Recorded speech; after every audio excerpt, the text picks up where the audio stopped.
Could there be a more ridiculous name for a YouTube channel than Woketown? In short, no. No, there can't.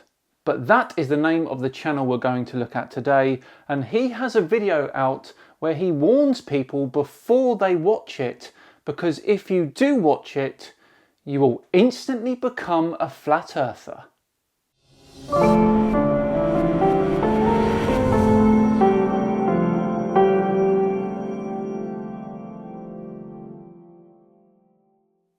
Hello everyone, and welcome along to another episode of Flat Earth Friday with me, Simon Dan. Thank you very much for joining me. I do hope you are safe and all well.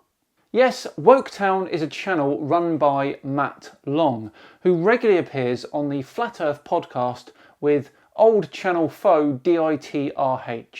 So Matt's video is entitled "Do Not Watch This Video," which is interesting because I do not want to watch his video. However, I feel like I must sacrifice myself for the greater good. So, away you go, Matt. Warning, do not watch this video unless you want to become a flat earther. Yeah, right. You say yeah, right, but I guarantee you that you don't actually know what we believe. I guarantee you, I do. And if you let yourself watch to the end with an open mind, you'll find out that it's actually you that's been hanging on a belief system, on a religion as it relates to the globe. Yeah, heard it 100 times before, get on with it. You'll also develop a newfound respect for this group of people that support this channel and who are so willing to be called stupid, so willing to be looked at as idiots for simply questioning the narrative of what they're being told. Because the reality is, no one becomes a flat earther by seeing the floating pancake. And I don't think I've ever said that they do. They become flat earthers because they watch silly videos on YouTube. Yeah, we think that's ridiculous too. We become flat earthers by studying and finding major errors in the heliocentric model.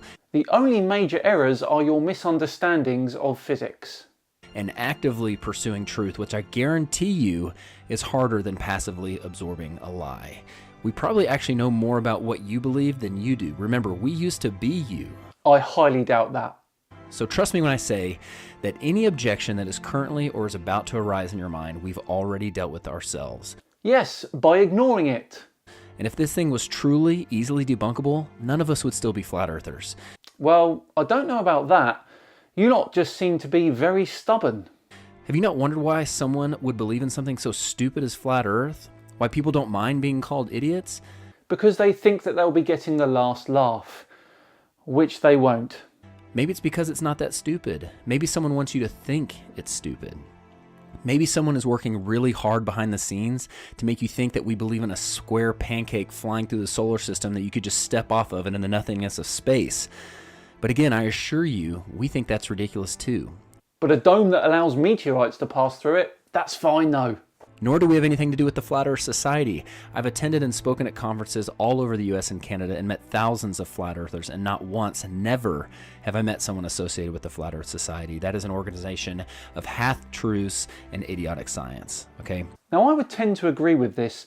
The Flat Earth Society does not really represent most of the flat earthers, which is pretty much why I've left them alone.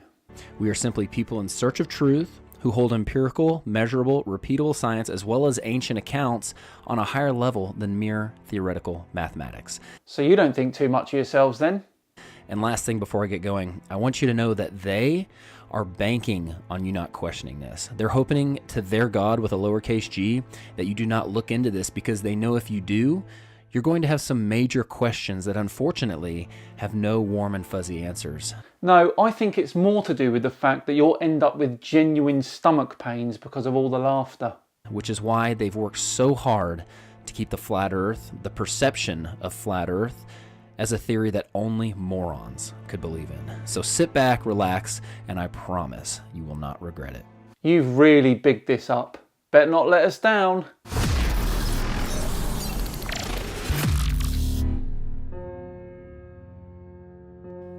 As I mentioned earlier, it wasn't the words flat earth or the fact that the flat earth theory has all the answers, because it doesn't. And it certainly wasn't the social consequences that drew us in. But for most of us, it was the questioning of the globe model which ultimately brought us to flat Earth. So here's some questions that reveal some things that I didn't even realize I believed in by believing in the globe. Here we go!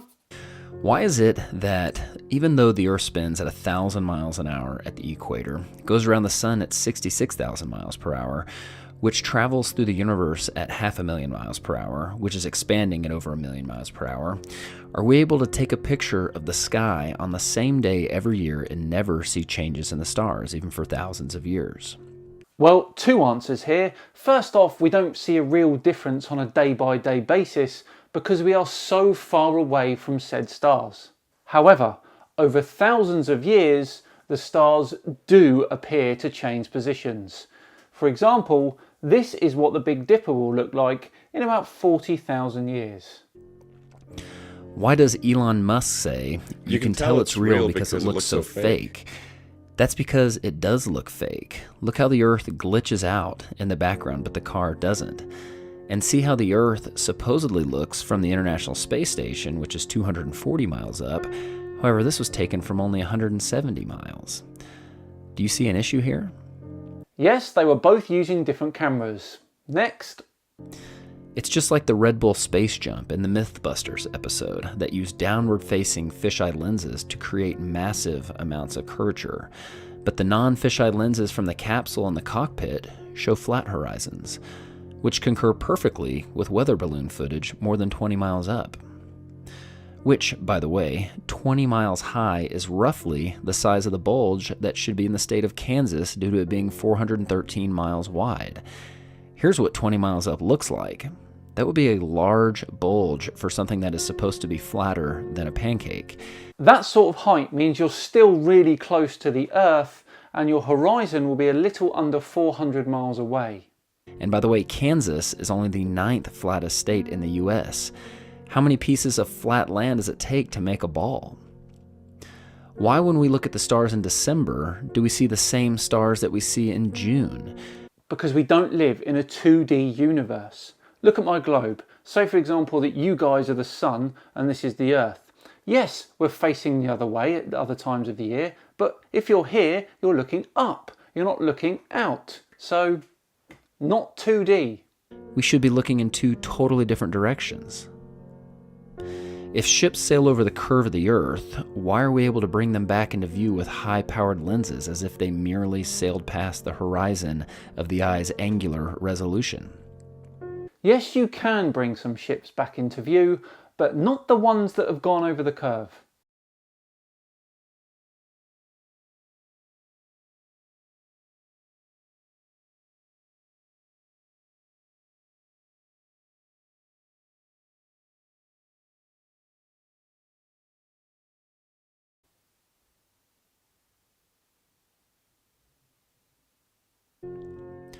Why are we able to see things over long distances, which according to the formula for a ball with a circumference of 24,900 miles, should be thousands of feet below the curvature horizon? Refraction. And now, with infrared technology, we are seeing things that should be miles below the horizon, if we truly lived on a ball. Debunked infrared ages ago. Here's a clip. We are starting from the premise that this video proves we see too far. It's quite fair to test theories, so we will grab the figures provided and input them into a curve calculator.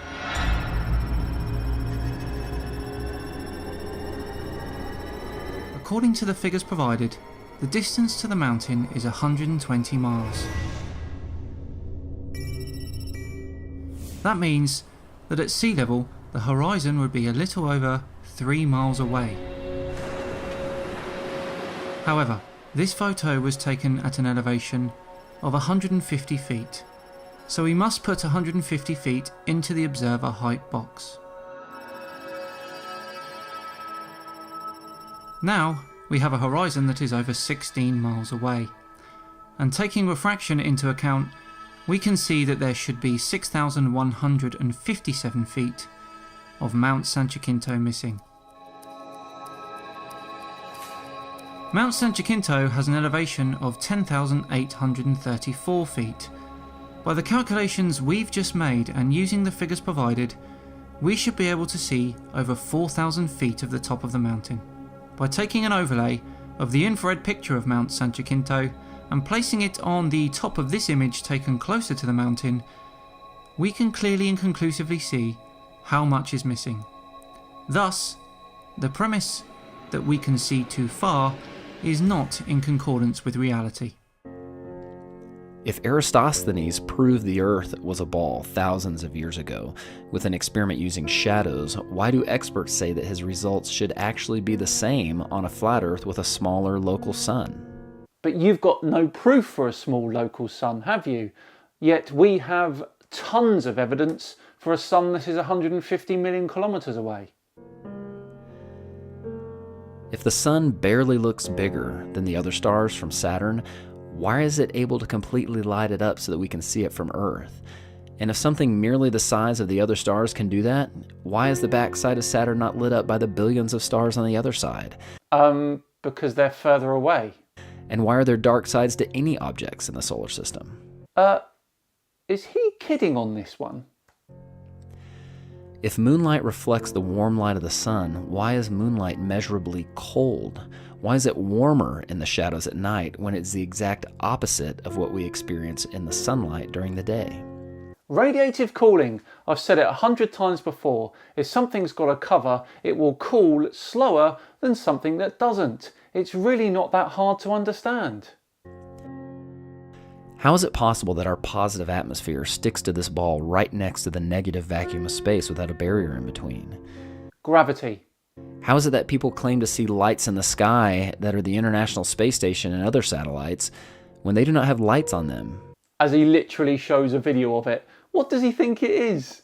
And due to their supposed distance off the ground, the sun wouldn't have the ability to reflect light off them, let alone the fact that I do not believe you could see a satellite, something the size of a pickup truck, 250 miles away, even if it was lit by the sun.